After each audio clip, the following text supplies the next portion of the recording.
Então vamos lá, meus amigos, boa tarde a todos, sejam todos bem-vindos.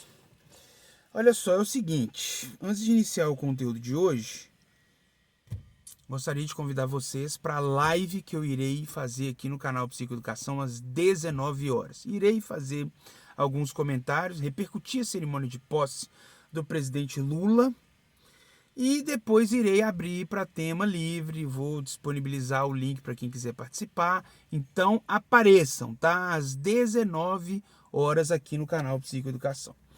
Muito bem, o Luiz, o nosso queridíssimo Super Xandão, o contra-regra oficial aqui do canal Psicoeducação, para quando a gente fizer os reacts, né? Ele me enviou uma pergunta dentro desse assunto da psicologia e vou aqui reiterar mais uma vez. Me enviem perguntas sobre psicologia.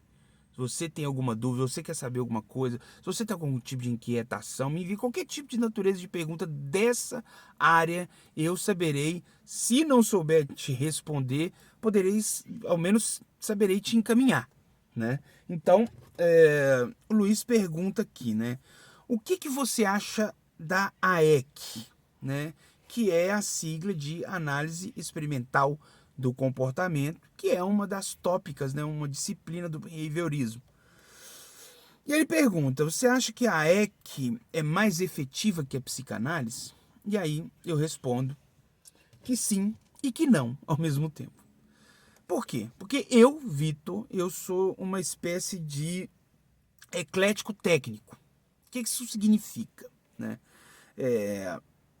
Quando a gente está falando do ecletismo, a gente está falando o seguinte, porque na psicologia, o behaviorismo entende que o comportamento, né, o que determina o comportamento é uma coisa, na psicanálise é outra, na psicologia existencial é outra, na logoterapia é outra. Ou seja, cada vertente da psicologia de uma única ciência, elas explicam, né, os determinantes comportamentais por uma lógica de raciocínio.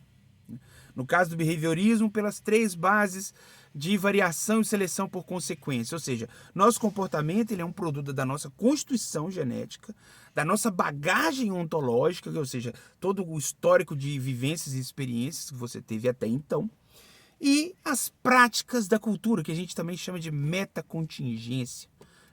Nós somos um produto dessas 3 bases de variação e seleção, por consequência.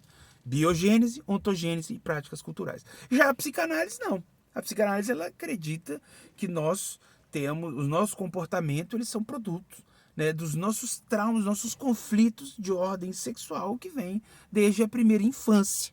Né? Determinadas traumas, o fenômeno da castração, como que a gente vai lidar com isso, a triangulação do complexo de Édipo, todos esses processos, né, psicodinâmicos, eles vão determinar o seu comportamento. Por outro lado, vem aí a psicologia existencial, que ela fala que o comportamento humano ele deriva dessa questão dos conteúdos existenciais, né? Como que a gente lida e como que a gente cria a nossa percepção em cima do medo, da culpa, da perspectiva do real, né? Da temperança, do nosso temperamento e tal. Tudo isso vai moldando o nosso caráter que vai, por consequência, nos orientar em nossas ações, em nossos comportamentos. Isso são todas as bases de explicações teóricas. Né? E sim, não tem como você ser um eclético teórico, porque cada uma é, digamos assim, antagônica à outra explicação. Mas um eclético técnico dá para ser sim. Então eu posso muito bem, dentro de um setting terapêutico, usando a psicanálise, usando a associação livre, a escuta clínica, eu posso muito bem usar a psicoeducação, que é uma técnica da psicologia cognitiva, ou seja, é fruto das teses behavioristas. Né? Também posso usar psicodrama, que é uma técnica mais lúdica, que ela é oriundo da clínica da psicologia existencial. Ou seja, dá para a gente associar técnica dentro de uma visão teórica, no caso, dentro da psicanálise, que é o meu caso. Então, não tem, digamos assim, uma questão que eu acho mais eficiente em questões técnicas. Né?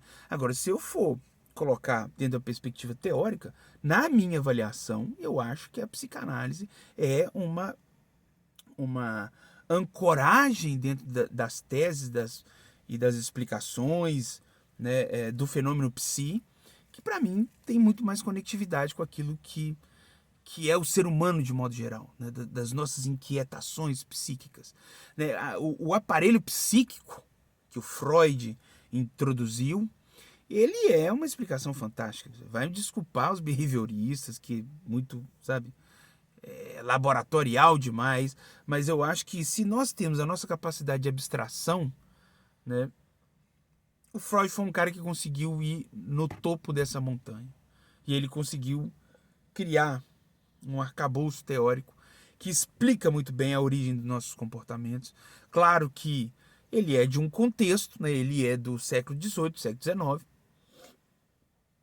e ele tinha uma visão acerca do mundo e das coisas mesmas que o cegou para determinados fenômenos recentes. Né? Por isso que veio o Lacan e fez um revisionismo ok. Né? A própria questão do complexo de Édipo em Freud tinha uma triangulação. O Lacan vem falar que houve já um achatamento dessa função do Édipo. Por quê? Porque o pai já não está lá mais isolado no topo da pirâmide. O pai não é mais a lei. No tempo do Freud era. Né? O filho temia o pai. E a mãe era ali a razão do afeto. Hoje em dia isso acabou. Com o achatamento da função do Édipo, em função também da contemporaneidade, isso acabou. Né? Mas aí o Lacan ele deu uma vernizada que ficou muito boa na psicanálise. E ela continua sendo exemplar na perspectiva e na forma de analisar o comportamento humano. Né? Então é isso, Luiz. Espero que a resposta tenha sido satisfatória. E a gente se vê depois, hoje lá na live. Espero que você participe, tá? E continue sendo o nosso contra-regra aqui, o Super Xandão, beleza? Tamo junto, meu amigo.